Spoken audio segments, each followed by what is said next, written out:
I burst through the double doors of the Las Vegas metro station, my lungs burning like I'd swallowed sand. I didn't ask for help. I slammed my black leather tote onto the front desk and took 3 hard steps back. "Officer," I gasped. "Do not touch that bag. There is a lethal biological weapon inside." He didn't listen. Curiosity is a dangerous thing. He pulled the zipper. One look, and his face went white. He scrambled back, unholstering his service weapon in a panic. "Jesus Christ! It's moving!" he screamed, aiming the barrel right at my purse.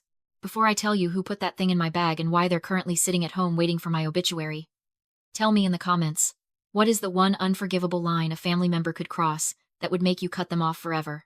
I want to read your stories." While the officer shouted into his radio for animal control, begging for backup, I didn't collapse. I didn't scream.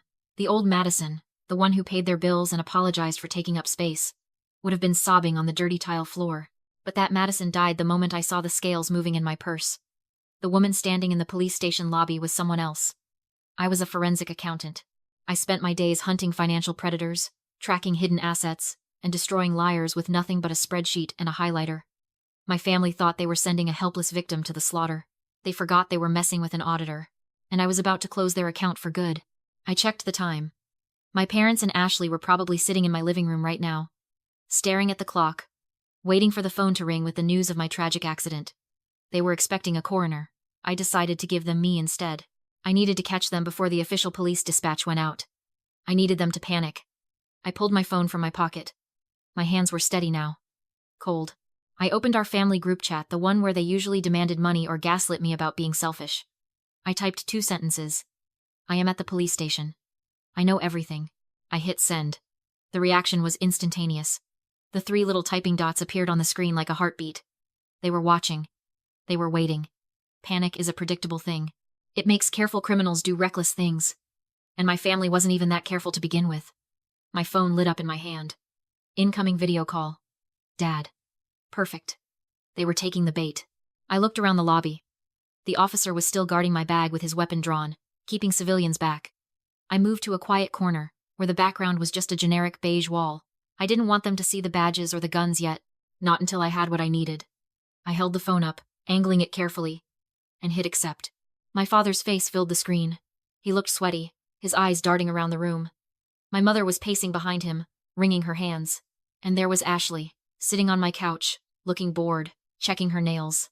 "Madison," Dad shouted, his voice cracking with a mixture of fear and aggression. "Where are you? Why are you at the station? What are you telling them?" He didn't ask if I was okay. He didn't ask why I was terrified. He didn't ask about my safety. He only cared about the narrative.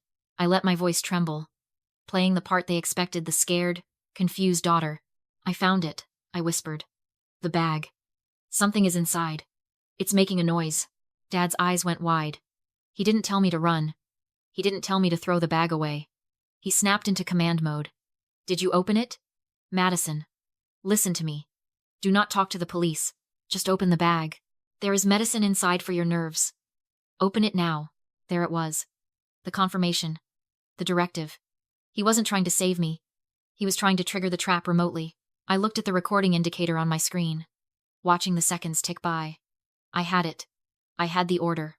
I looked straight into the camera, my fear evaporating into a cold, hard stare. "I'm not opening it, Dad," I said, my voice dropping the act. "But the bomb squad is." And then I flipped the camera. To understand why I was standing in a police station with a Viper in my purse, you have to go back 6 months. You have to understand that my sister didn't just move in. She infested. And the worst part is, my parents were the ones who held the door open for her. It wasn't a request. It was a relocation program.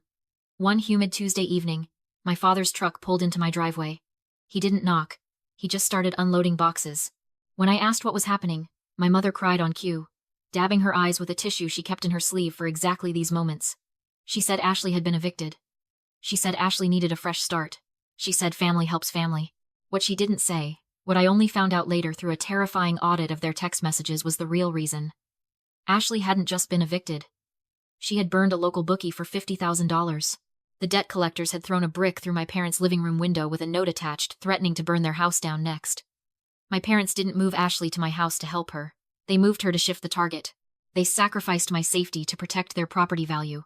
They literally changed the locks on their own home the day they dropped her off at mine, sealing themselves in and locking me in a cage with a predator. For the first few weeks, I tried to be the supportive big sister. I was naive. I thought Ashley was just troubled, a little lost. I didn't realize I was living with a mimic. It started small. My expensive retinol cream, the stuff I budget carefully for, would be gouged out to the bottom of the jar. My silk blouses would disappear from my closet and reappear on her Instagram, stretched out and stained with cheap wine. But it wasn't just about the stuff. It was about the identity. Ashley didn't want to get a job. She wanted to be me. She started parting her hair like mine. She started using my perfume. She stole my mail. Not just to throw it away, but to open credit cards in my name.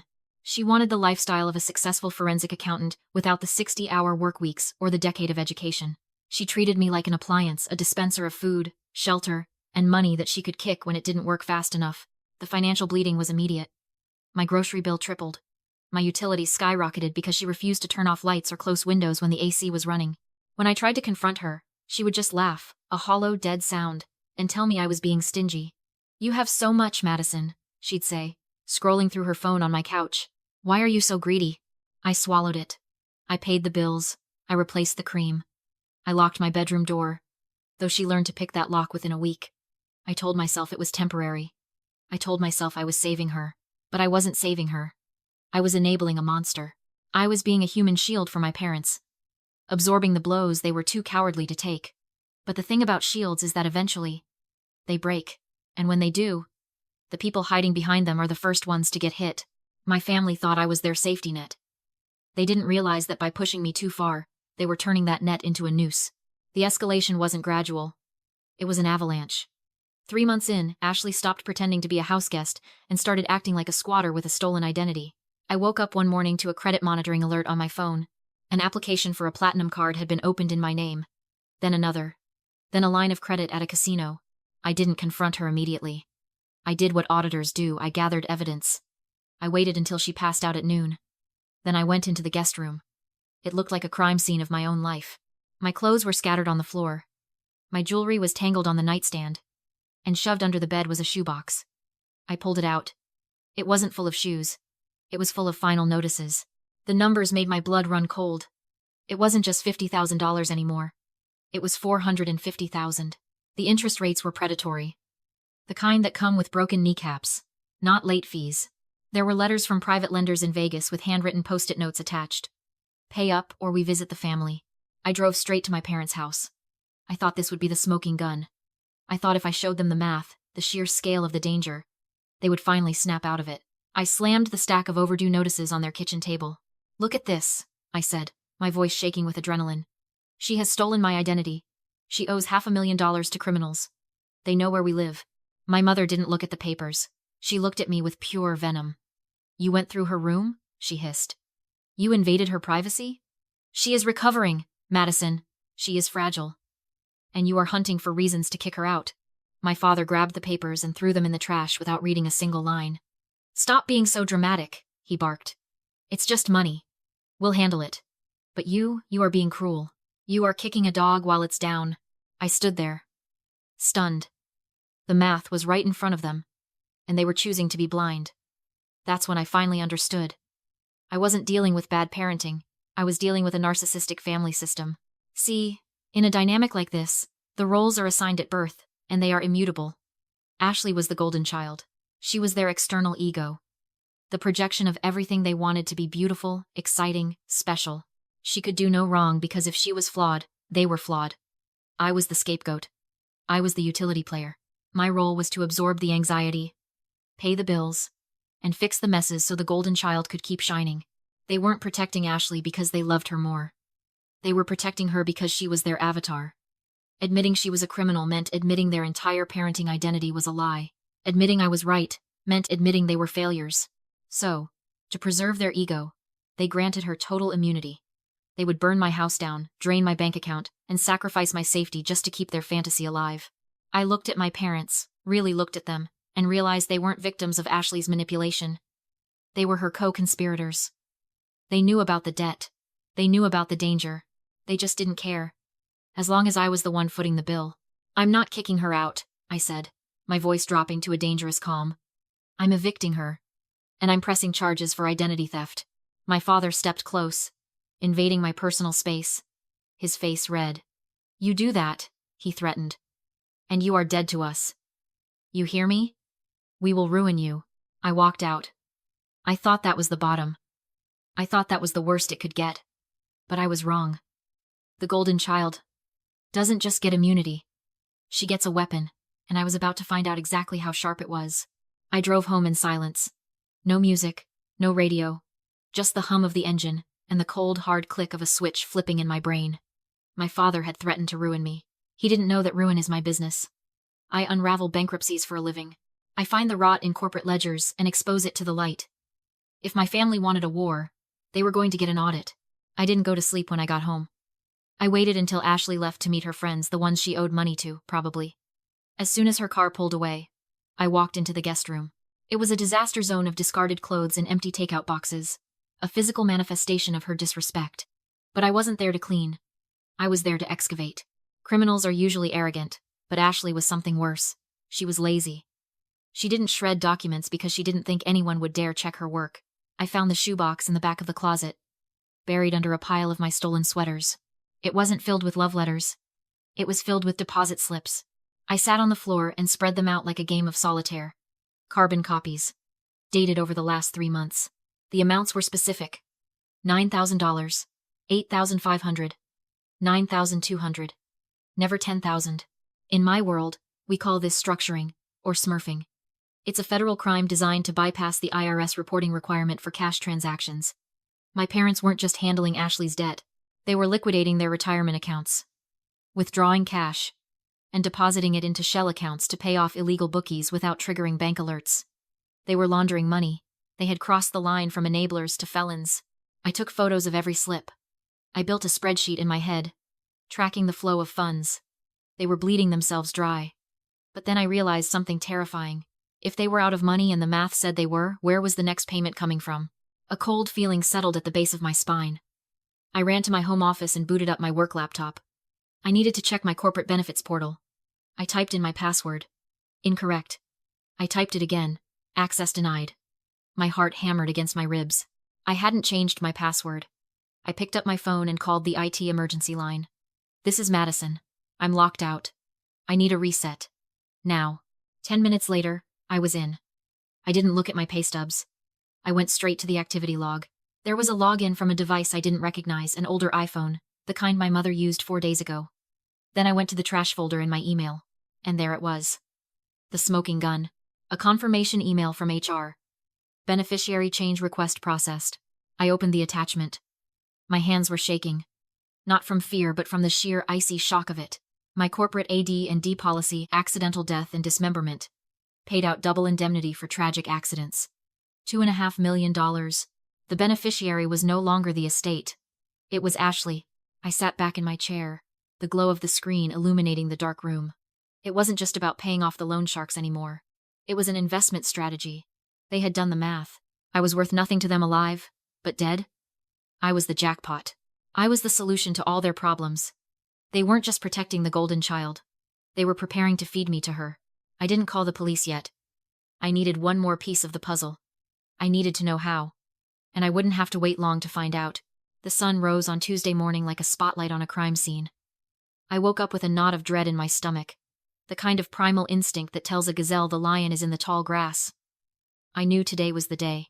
The insurance policy had a clause about accidental death, and my parents had been texting me about a surprise doctor's appointment they'd booked for me across town to check on my stress levels. It was a setup. I just didn't know the weapon. I walked into the kitchen, expecting the usual chaos. Instead, I found domestic perfection. Ashley was awake before noon. She was dressed, smiling, and brewing coffee. "Morning, Mads," she chirped, pushing a steaming mug into my hands. "You look exhausted. Drink this. It'll help." The mug felt heavy in my hand. I looked at the dark liquid, then at my sister. She was watching me with a tightness around her eyes, a predatory focus disguised as concern. That's when it hit me, the realization that freezes your blood. We like to think monsters hide in the dark, gnashing their teeth. But the true predator is the one sitting in your living room, wearing your pajamas, making you coffee while calculating exactly how long it will take for your heart to stop. She wasn't acting out of passion or desperation. She was bored. She was waiting for me to die so she could finally have the master bedroom. It wasn't hatred. It was indifference. And that is infinitely more terrifying. Thanks, Ash, I said, my voice steady. I waited for her to turn back to the counter to grab the sugar. In that split second, I poured the coffee down the sink drain and ran the tap. When she turned back, I wiped my mouth, feigning a caffeine hit. Much better. She smiled, satisfied. Go get ready. You don't want to be late for the doctor. I went to the bathroom to apply makeup, leaving my bedroom door open just a crack. I sat at my vanity, staring at my reflection, applying lipstick like war paint. In the mirror, I had a clear view of the living room sofa where I'd left my black leather handbag open. Movement caught my eye. Ashley crept into the frame. She wasn't holding a gun or a knife. She was holding a thick velvet dust bag, the kind you store expensive shoes in. But she wasn't holding it like fabric. She was holding it away from her body, terrified. I watched, frozen, as she slipped the velvet bundle into the main compartment of my purse. She moved with surgical precision, zipping the bag halfway shut. Then she retreated to the kitchen. My mind raced. Why didn't I hear anything? If it was a weapon, it would clunk. If it was alive, it would move. Then I saw it by the refrigerator, a small styrofoam cooler. It was sweating. Condensation dripped down the sides. The logic clicked into place with horrifying clarity. Ectothermic biology. If you cool a reptile down, it enters torpor. It goes to sleep. It becomes a silent, heavy lump that doesn't hiss, doesn't rattle, and doesn't strike. Until it warms up. Until the victim gets into a hot car in the middle of the Nevada desert and turns on the heater. I stood up. My legs felt like lead, but my mind was crystal clear. I walked into the living room. Ashley was scrolling on her phone, humming a pop song. Ready to go? She asked, not even looking up. Yeah, I said. I'm leaving now. I walked over to the sofa. I reached for my bag. I didn't grab the handle. I grabbed the base, keeping my fingers far away from the leather sides, treating it like a container of nitroglycerin. I felt a faint, sluggish vibration inside. It was waking up. Have a good appointment, Ashley called out as I opened the front door. Drive safe. I will, I said. I put the bag on the passenger seat, locked the car, and drove not to the doctor's office, but to the police station. The trap was set. They'd just forgotten one thing. Whoever holds the bag gets bitten. I was done holding it. In the station lobby, my phone shook with adrenaline as my parents appeared on screen. My father sweating. My mother panicking. Ashley frozen, realizing the script had changed. I'm not opening it, I said calmly. The bomb squad is. I flipped the camera, granite counters. Officer Miller. Hand on his holster. Body cam blinking red. Then the wildlife specialist pinning a furious diamondback rattlesnake into a containment tub. The rattle cut through the room like a warning. Silence. That's a western diamondback, I said clinically. Native to the Sonoran Desert. Not to my living room. Or my handbag. My father gagged.